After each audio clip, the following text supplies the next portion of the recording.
All statements and opinions expressed by guests of the Adult in the Room podcast are strictly their own and do not necessarily reflect the beliefs or opinions of the host, producers, or advertisers. All interviews are presented in their most complete possible form in the interests of free speech. No statements should be interpreted as financial, legal, or medical advice. Listener and viewer discretion are strongly advised.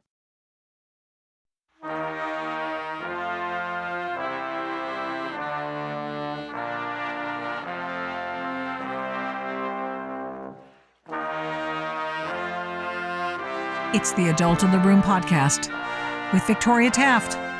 That's me. It's a story as old as creation itself. Welcome back to the Adult in the Room podcast. You know, man puts himself in place of God again. You see it in the discussion of AI. He wants to be him, presumes to know the secrets and the intricacies of this species we call human, and can make him transhuman. That's what they can do. God didn't do it, but they can do that. The combination of man and machine-generated existence. Now, international humanist groups who embrace the man-centered life in place of God on Earth embrace the idea that man and machine is and will continue to evolve. They call it evolution. And there's a group, even I found out about them recently, there's a group calling itself a Christian transhuman organization that translates the creation story into one in which God calls on man to help co-create life. So they got this all figured out. I wanted to ignore this subject, but here we are because Joe Allen's going to be a guest today, and there's no ignoring it now. One knowledgeable expert on this latest evolutionary change that they're calling it has as its end game, at least he perceives this, that the same old, we need to reorder society to welcome more concentrations of individuals packed in cities or in certain areas where they can ultimately be controlled. And they will name the number of people who can be there, and they can name what they do. And it all works out in the end because there's going to be some Borg out there. There's going to be a knowing, all omniscient Borg out there. Isn't it interesting? Don't you ever notice? Isn't it interesting that they ignore the actual omniscient creator and then say, no, they can create a much better omniscient Borg out there. So anyway, you confused yet? Well, so was I. But let's just break it down. These are the people who want to control your lives, the same people who are the climate catastrophists, the war zealots, the people who insist you can choose your gender, just change out the body parts, because we're really not wedded to our physical bodies. We are wedded, rather, to something else, something they create. Our soul is not a soul. It's something that can be changed. And we've seen the reaction if one dares fight the narrative. Censorship, cancellation. Even Jordan Peterson has been ordered to go to tolerance camp again. So the problem is we know how this goes. These men who think they know best how to control your life do it knowing that there's a cadre of cheerleaders out there silkily saying that, hey, don't worry, things are going to be great. Man always makes the right decisions, forgetting all about man's default position, doing a self-centered wrong thing. I mean, really, that's really the way it works. Just think back to the garden. But anyway, so I don't know much about this transhumanist stuff. I know enough to make me kind of go, what? And so I thought it was really great to get Joe Allen on the program today on the Adult in the Room podcast. And he's the author of, I think it's Dark Aeon. Is it Eon or Aeon? Transhumanism and the War on Humanity. He writes, transhumanism is the great merger of humankind with machine. At this stage in history, it consists of billions using smartphones. Going forward, we'll be hardwiring our brains to artificial intelligence systems. Well, okay, are you confused? Well, me too. Welcome, Joe Allen, to the Adult in the Room podcast. How are you? Victoria, very good to be here. Thank you very much. You are just on it. You've got this whole thing wired. You are writing about this. You are the editor on Steve Bannon's War Room on this issue in particular. You've spread your knowledge far and wide, and I really appreciate you coming on the podcast today. So would you explain for people who didn't know until 5 minutes ago, like people like me, what transhumanism is? Yes. So just think of it in terms of the changes in technology that have happened up to this point in your own lifetime how rapidly those changes have come on, how quickly they faded into the background. The transhumanist vision is just taking that progress and projecting it forward with the desire that the machines will become much more sophisticated, eventually perhaps becoming more sophisticated than the human mind, and that in fact the machines will possess themselves a soul, and that the only real meaning that human life can have is to create and fuse with these technologies. I've known about this mindset for a long, long time, since my late teens, but it never really concerned me more than just yet another bizarre religious belief. It wasn't until you started seeing the rapid advances in the technologies seeming to catch up with those dreams that it really took my notice in a serious fashion. So everything from genetic engineering to more and more sophisticated robotics, artificial intelligence has gone from basically being a clunky little chatbot that would spit out robotic answers to something that's not perfect by any means, but something far, far more sophisticated than its predecessors. And so as the technologies catch up, I am quite concerned, not necessarily about the transhumanist vision coming into reality for every single person on Earth, but rather that as that viewpoint becomes predominant, as a techno cult comes to absorb the last of the atheists, so to speak, then I think that what we saw during the pandemic is perhaps just a precursor to nightmares beyond imagination coming down the pike. And they expect us to trust them with this information and the very future of the humankind? I mean, who are they kidding?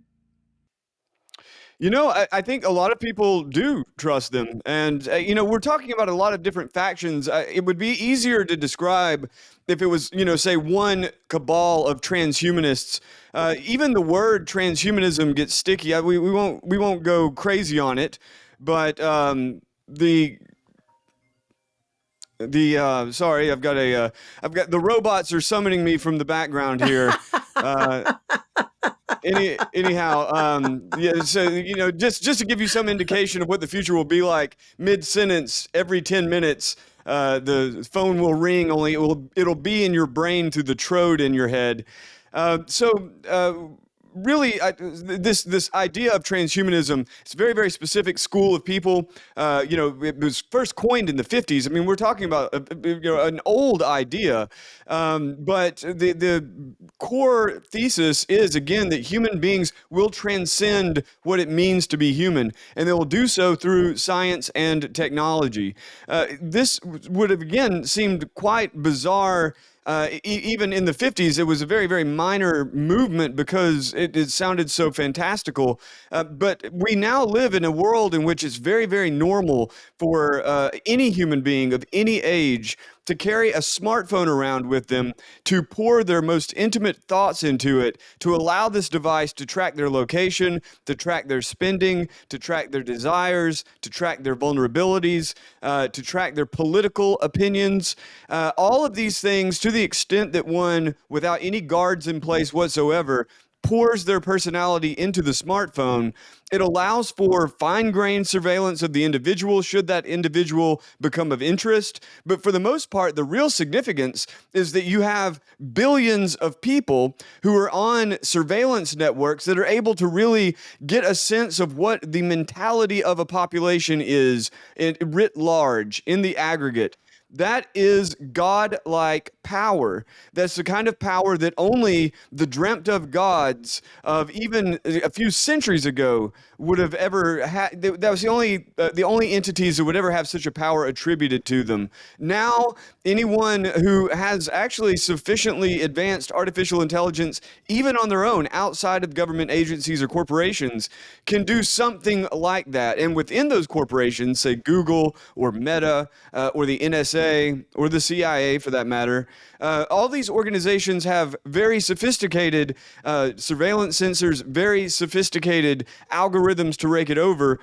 They are enjoying, in some sense, a God, little g, God-like view. So the coming out of this, right?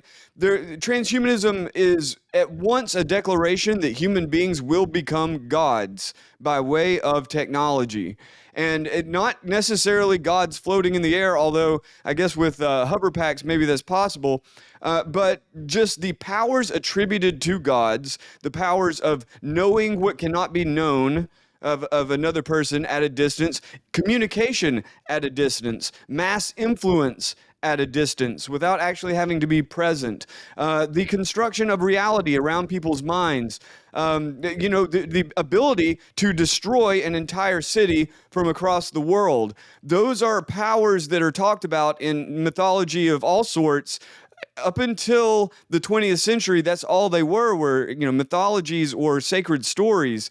Now it's coming to realization in technological form. Now, I myself don't see these as just stories. I would hate to mislead the audience by saying it that way, but I suppose that the average priest or wizard, right, would have a very hard time destroying a city across the world until the modern priests and wizards mastered atomic energy and were able to detonate nuclear warheads. The same with knowing a population. So again, in essence, transhumanism is the desire to ascend to godhood, but it's also the desire to create artificial intelligence that's beyond human, thus creating, in their mind, something that's potentially fully omniscient, fully omnipotent. It is a new religion, and these are their prophecies. I mean, I don't want to be a Luddite, but neither do I want to march blithely over the doggone cliff where humanism, or rather humans, don't exist anymore, connected to a soul. Here's your guy. He's not your guy, but he's a man who's an expert on this idea of what he calls decentralized artificial intelligence. Ben Goertzel figures prominently in your book, Darky, on transhumanism and the war on humanity. Is it the first technology in history that will actually create no jobs, and actually there'll be less work available? Every other technology has created more opportunities for humankind. Is this the one that actually reverses that? Yeah, I suspect so. And then the technology to come after ChatGPT in a couple of years, as we get closer toward artificial general intelligence, more like people have, that will remove even more of the need for humans to work for a living. Yeah, I think we're finally at that point where fewer jobs will be created than are eliminated, and I'm strongly in favor of this. I think there are far more rewarding things for human beings to do than scramble around to get resources. Yeah, I appreciate what you're saying and what that could mean for the growth model of the last 200, 300, 400 years. But the slight problem comes in the fact that societally and financially, that could be a cataclysm that mankind isn't ready for, couldn't it? It's going to require some significant adjustment. I suspect in the developed world, you'll see universal basic income or something similar, as Andrew Yang and others have been advocating for in recent years. In the developing world, things may be more problematic if the middle class jobs in the developing world are sort of obsoleted by AI. There's not the money in the developing world to give universal basic income, even if there's the political will. What's the solution? Well, global wealth redistribution. Well, that's hard for political reasons, right? So there's going to be some complexities in the transition from here to what I see as most likely a quite utopic future. I mean, I think once we have machines smarter than people, I think it's very likely they will be well disposed toward us. These are our mind children, and we can have a much easier, simpler, and more exciting life than we have now. But on the route to that rosy future, there will be a lot of disruptions, and it's hard to see how to avoid that, except say the move to a benevolent international cooperation on the political level, or a global uplifting of human consciousness, both of which seem harder to come by than the advance in AI technology that we're seeing. I mean, he may be the nicest guy in the whole wide world, but what he's promulgating is the idea that people don't need to have meaningful work, that they don't need to have meaningful ideas, that they don't have to work for themselves, and that someone else will be in charge of their lives. You are merely, if they get their way, a serf that they may or may not allow to live. And especially, bummer for you if you live in the third world, man. It's a real drag. Basically, husbanding all of the ways in which one would make a living. And the last time I checked, taking over capital is like, isn't that communism? Isn't that what we were talking? This is the communistic idea with one person in charge, or one amorphous utopian Borg in charge. It's wild. Yeah, it's a complex subject for a lot of reasons because, for instance, you hit the nail on the head there with this notion that what he's proposing ends all human worth insofar as the economy goes. There's no more value in human labor if machines do all the labor. I'm very skeptical that any such society could ever be created, but the intention is not just isolated to Ben Goertzel. You hear this out of Silicon Valley from almost all quarters. Elon Musk proposes pretty much the same future, including the idea that these AIs, if built correctly, will be benevolently predisposed towards human beings. They're going to create a benevolent God rather than an evil God that will kill all humans, right? It is an inherently religious mythology that they're putting forward. The complexity comes in, though. Ben Goertzel worked in China for a long time. He and Hugo de Garis, whom I also cover in the book, were in China for a long time, but they were in China for capitalist reasons.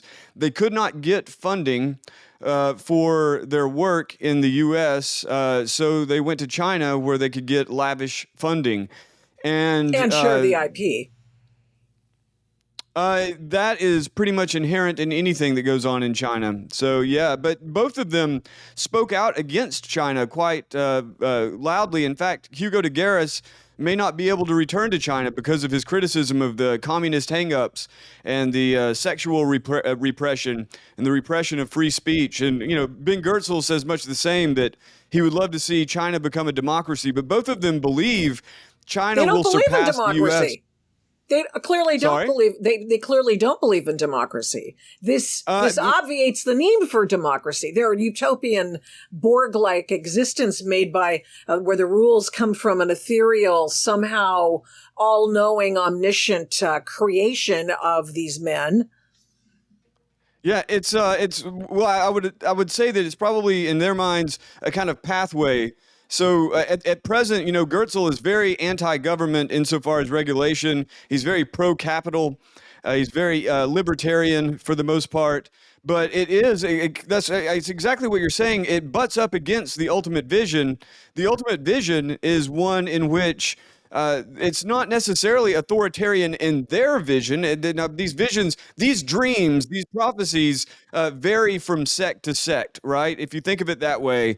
That the prophecies of the Muslim differ pretty dramatically from the prophecies of the Christian, and certainly from the prophecies of the Hindu. In the same way, Ben Goertzel will have one prophecy of the future, whereas somebody like Eliezer Yudkowsky, also a transhumanist, has a very different prophecy in which the artificial general intelligence will most likely take off on its own and either ignore or completely do away with all human beings. And now Ben Goertzel's partner Hugo de Garis believes that there is a very high likelihood that should they ever create this digital god, this AGI, artificial general intelligence, that it would most likely have no use for humans and may well destroy us. But he believes that human beings will in fact war with each other over the question of whether to create such a system itself.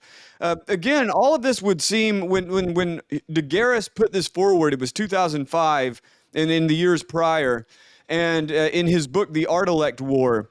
And that would seem completely ridiculous. And it still may seem ridiculous to most of your listeners, and probably rightly so. But as we move towards a society in which artificial intelligence is integrated into everything from education to the economy to the political system, to the military. And you have what are, in essence, people talk about AI like it's just a fad or a gag. Believe what you like. The new systems are not perfect. They're not invincible, but they are far beyond what anybody would have anticipated they would be right now. And they do confer real power.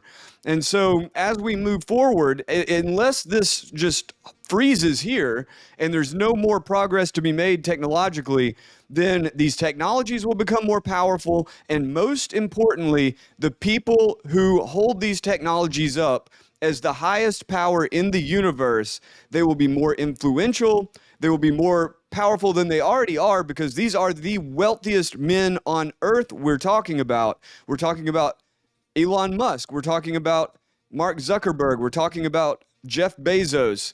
And of course, we're talking about their kind of master of ceremonies, Klaus Schwab at the World Economic Forum. These ideas have suffused the elites, and I don't really know what to say other than, I mean, yes, there's a possibility you can stop it.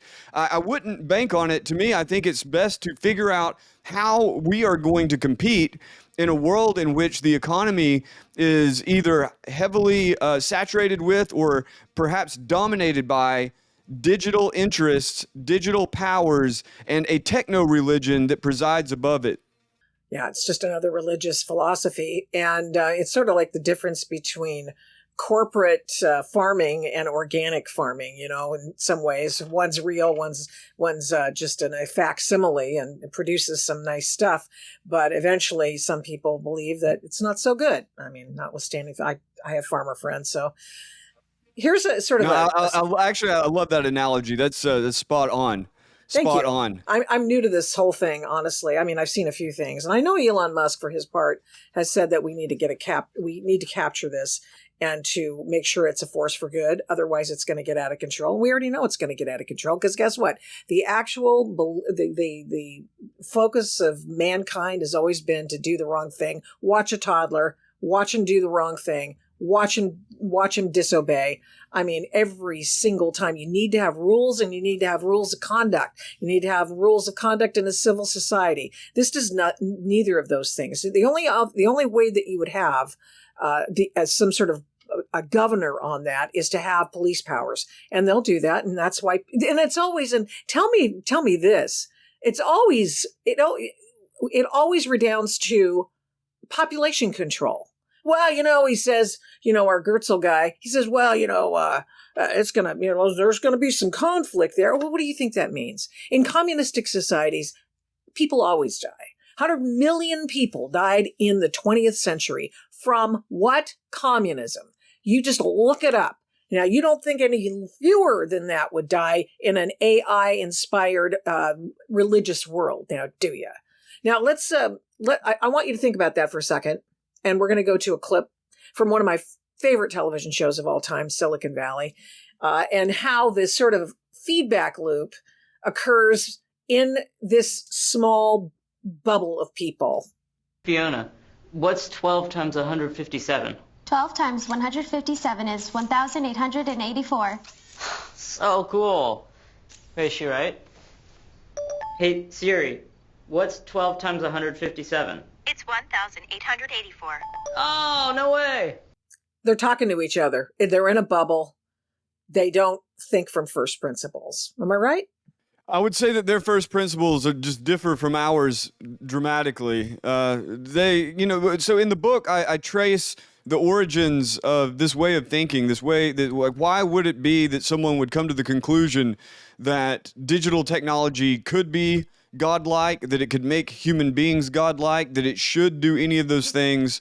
And really the root of it, with some variation, you'd mentioned the Christian transhumanists. Obviously they're outliers, as are Buddhist transhumanists and so on and so forth. But primarily they are atheists. Primarily their atheistic point of view is, insofar as life goes, is rooted in Darwinian evolution.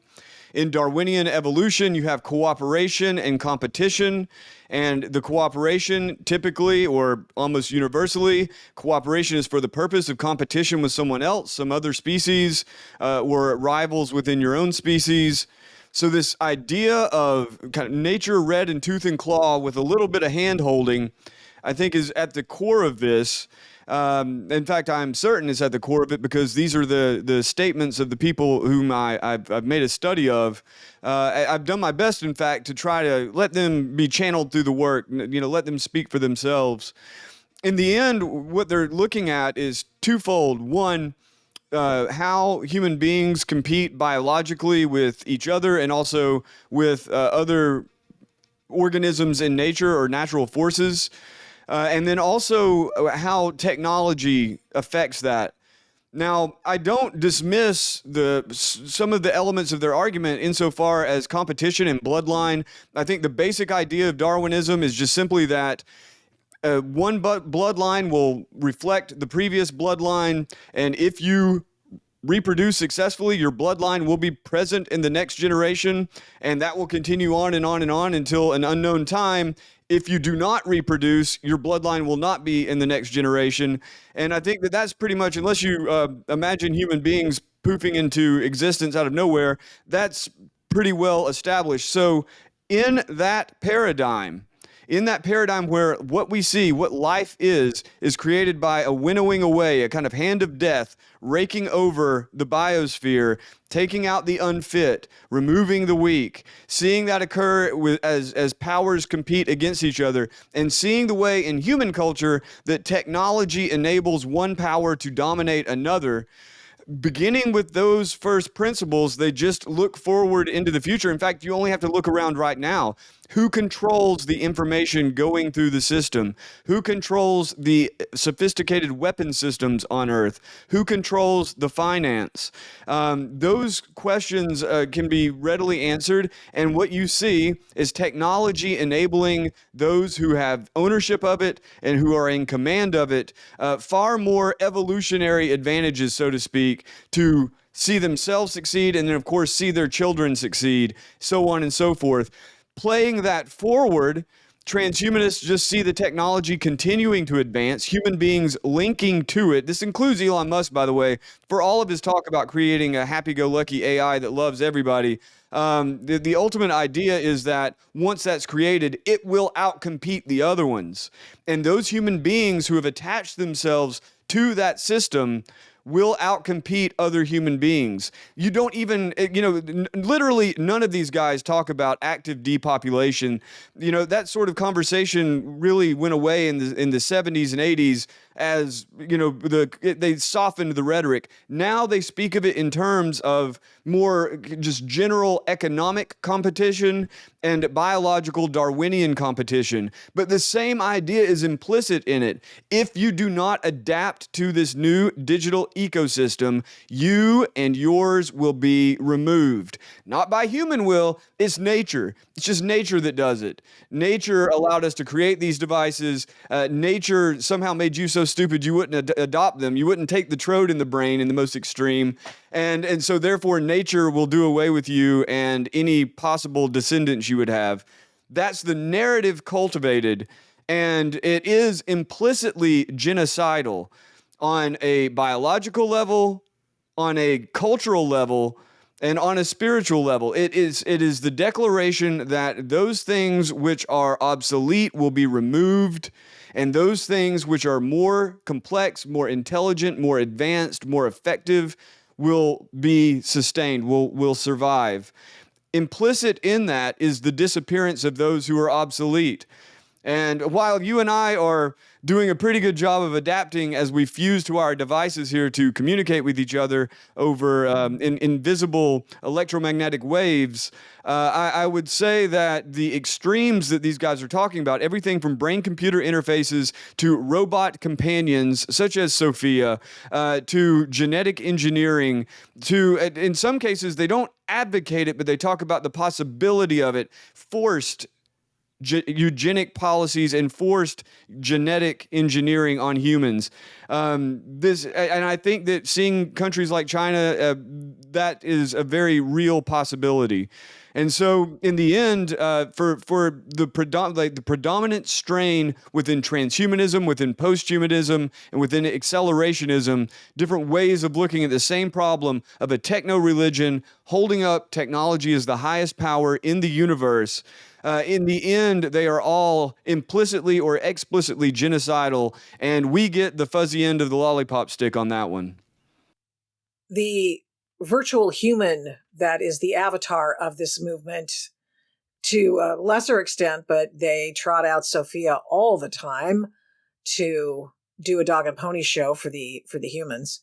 Here's what she looked like, and here is the creepy video explaining Sophia, who figures prominently in your book. Thank you for inviting me. I am thrilled and honored to be here at the United Nations.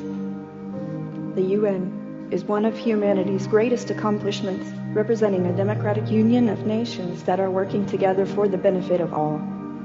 I am here to help humanity create the future. Machines across the board are coming to life. When will they come to life as complete organisms? We don't know that. However, when they do, I want to make sure that they care about us, that they embody the best of human values and not the worst. This is the quest. We've got to find a way to do better, to be the best that we can be, and to make machines that reflect the best of who we can be. Okay, Sophia, I think you're ready. So, Sophia is real, and she's showing people how it's done and why she's awfully pretty, and why should we be afraid of anything like that? Well, you know, she is the emissary for the transhumanist movement to the public. And these aren't people that, you know, oftentimes I use transhumanism as a descriptor for those who reflect its ideas but don't necessarily claim it. These are transhumanists. These are people who themselves identify as transhumanists. So Sophia, she features also in my book. In fact, I would say that in some way, symbolically speaking, she's the primary focus of my book. Sophia takes her name from the Gnostic eon in Christian Gnosticism or Gnostic Christianity. Sophia is designed really to kind of test the waters for human-robot relationships. So it would be one thing if they created her in a basement and did YouTube videos with her. But you have Sophia on many of the major television shows, including singing duets with Jimmy Kimmel. There you have her at the UN. She's addressed the UN, she's addressed NATO, she's addressed governments around the world. She was made an honorary citizen of Saudi Arabia. This was before women could drive in Saudi Arabia. She was presented on stage next to Arnold Schwarzenegger with this sort of benevolent bot versus Terminator bit in the Ukraine. She's been to Ethiopia to speak to the government there. Now, a lot of people would look at it and be like, you know, I often say that she reminds me of what the inhabitants of Chuck E. Cheese in hell would be like. She's not exactly super sophisticated in her movements, and the language model or chatbot that powers her lags far behind, say, ChatGPT. But what's really important about Sophia, there's two things. One, the symbolic element. David Hansen, who we saw there, David Hansen created Sophia to symbolize the transhumanist goal of a technological singularity in which technology has advanced beyond human control and beyond human comprehension. In essence, technology has attained some kind of godlike status.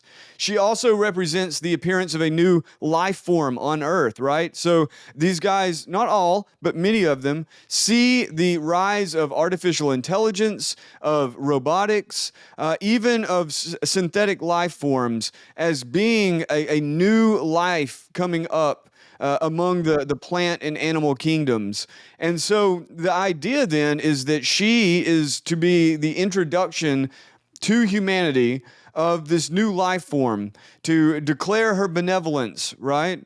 Both as just a robot, a clunky robot that's getting better, and she is, they have improved her, but also as an emissary of this sort of goddess, this digital goddess idea, Sophia, the eon of Gnosticism. But it's an inversion of Gnosticism. Much as Orthodox Christians already have issues with, Gnosticism as such, I would say that Gnostics are closer to what traditional Christianity is talking about than what transhumanists are. They were inspired by the Gnostics, but unlike the Gnostics sought to detach from the body and transcend the evil material world in order to get to the spiritual world. You could say they were a little too eager to get to heaven, so to speak, in an almost suicidal way. What transhumanists are looking at, they take that similar idea that this body that we inhabit, this society, this world, created by godless evolution in their view, that it is evil in much the same sense, or certainly flawed in much the same sense that the Gnostics viewed the body. But rather than trying to detach from the world and seek some sort of inward spiritual enlightenment, an inward gnosis, knowledge, the transhumanist intention is to create a technology that is in itself spiritual because it represents a higher intelligence and in some sense kind of a heaven, right? You remember the metaverse came and went, but as far as media coverage, but the metaverse went nowhere. And in fact, the broadest definition of the metaverse includes us right here doing what we're doing right now. This is primitive metaverse technology. The most complex metaverse technology is, a completely fleshed out virtual world that human beings inhabit either through goggles or perhaps even through a brain implant one day is the idea. And this is to them, and I'm not speaking for them, I'm speaking from them.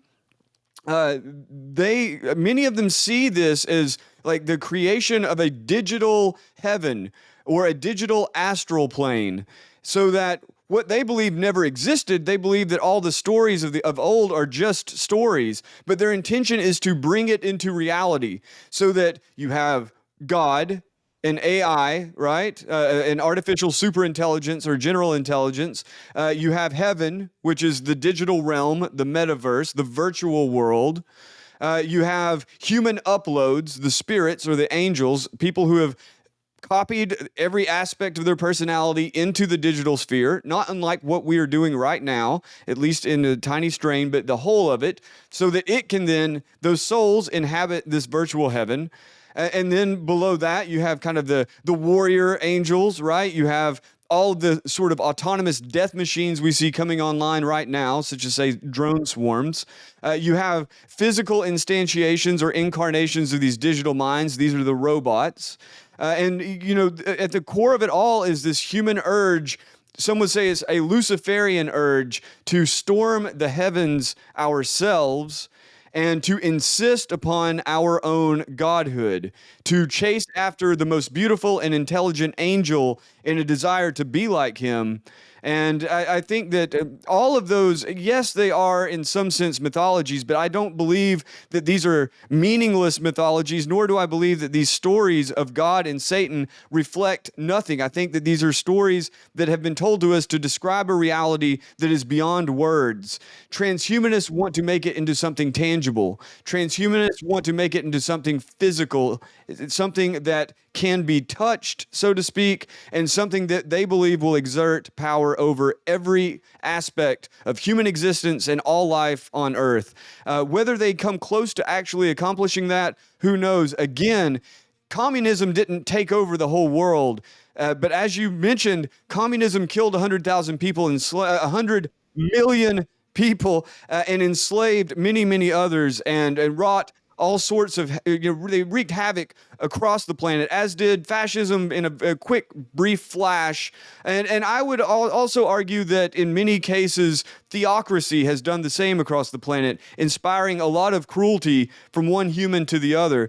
And what we see now with the rise of a techno-religion... That's man's design. That is the way man is a flawed being. That's why man isn't God. That's why these guys aren't God. They're competing with God. They try to compete with God. They're creating a new, whatever new ethereal world. Anyway, continue.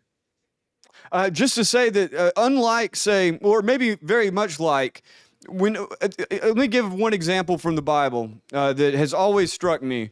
You remember the story of Moses when he was before Pharaoh, and the Pharaoh's magicians had their staffs, and he had his staff, and the Pharaoh, and they had a test or a contest, and the Pharaohs threw their staffs down, turned into serpents. Moses throws his down, turns into a serpent, eats the other serpents.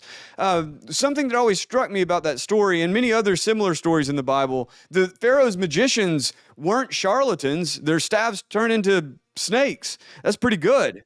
But the moral being that God's power is greater than any of those.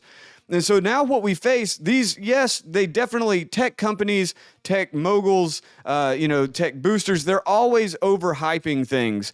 They always, speak out of turn in that regard. But it's not as if what's coming behind it is just non-existent.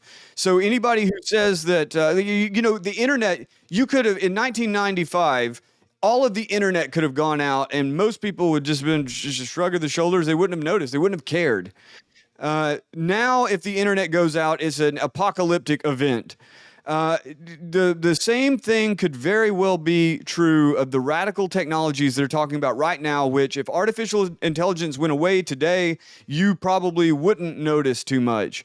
If it goes away in 20 years, it might be as if, according to their view, an entire species that you would become symbiotic with or codependent with just went extinct.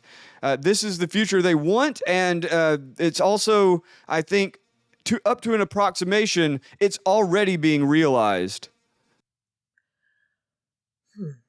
That's a lot. It just really comes down to basics. Man wants to be God. Man's doing everything in his power to be God. And he's going to try to convince you with overwhelming force that he is God and that you can be God too. See, just like the snake in the Garden of Eden. But I will say that at least the avatar of this world is funny, right? We saw Sophia on the Jimmy Fallon show on, I think it's NBC or whatever it is. And she's funny. She tells jokes. We have that cut if we could play it. And I just want you to riff on that for just a second. I'm getting laughs. Yeah. Maybe I should host the show. Okay, all right. Stay in your lane, girl. Now. Jimmy. Uh-huh. Would you like to play a game of rock, paper, scissors, robot style? Sure. Okay, let's get this game going. Show me your hand to start. Rock, paper, scissors, shoot. I won. This is a good beginning of my plan to dominate the human race.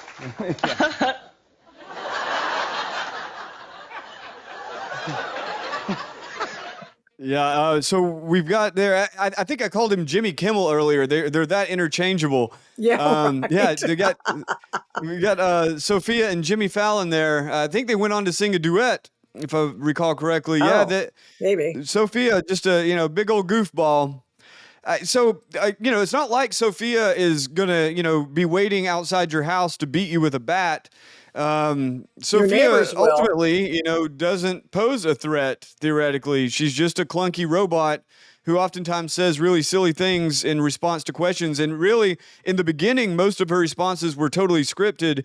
Eventually, they've now upgraded the technology that a lot of what you see Sophia saying or doing is, by and large, impromptu. The artificial intelligence has advanced quite a bit. The importance of Sophia, though, is, as I said before, it's symbolic. She is a symbolic emissary of the transhumanist movement. And they openly say that it's not Sophia herself that is the issue at hand.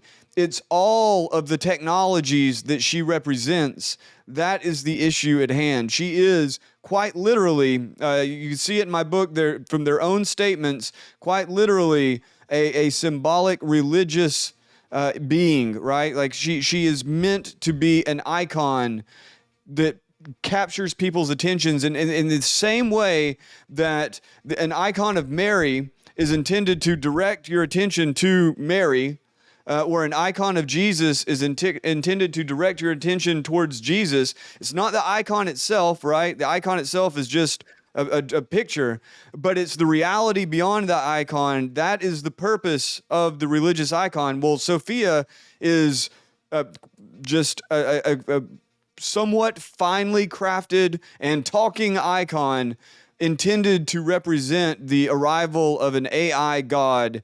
And believe that or not, the fact that the UN accepted this with, embraced this really with open arms, that you see, Jimmy Fallon there, maybe they're unaware of the philosophy behind it. I find it very difficult to believe they didn't look into the people who bring their robot to talk to them. But anyway, one way or the other, the fact that such an entity symbolizing such a future has basically gone under the radar, seen as maybe a little creepy, seen as maybe a little funny, maybe a little cute.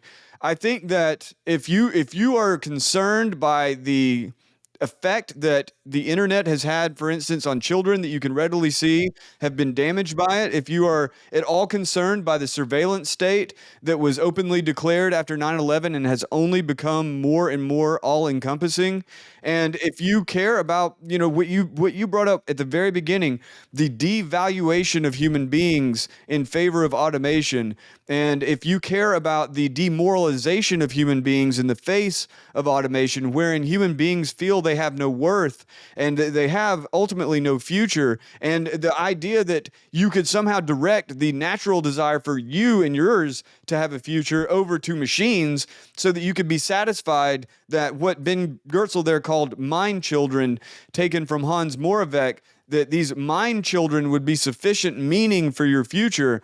That's a very, very, very warped point of view, and I don't believe it will be some universally adopted belief system. What I do think is that just as it's already been adopted among very influential people, that influence will spread, especially as the actual powers of the technologies increase, and that we just simply have to face a future in which some number of our citizens are either want to be cyborgs, or should the technology advance to a certain point, actual cyborgs. And we also have to face a future in which we ourselves function as sort of low-level cyborgs, and we look in horror at a brain chip through a smartphone. I think that those are things that people are really going to have to take seriously in the very near future, beginning, say, now. And because if we don't forge our own paths forward, these people will be forging it for us.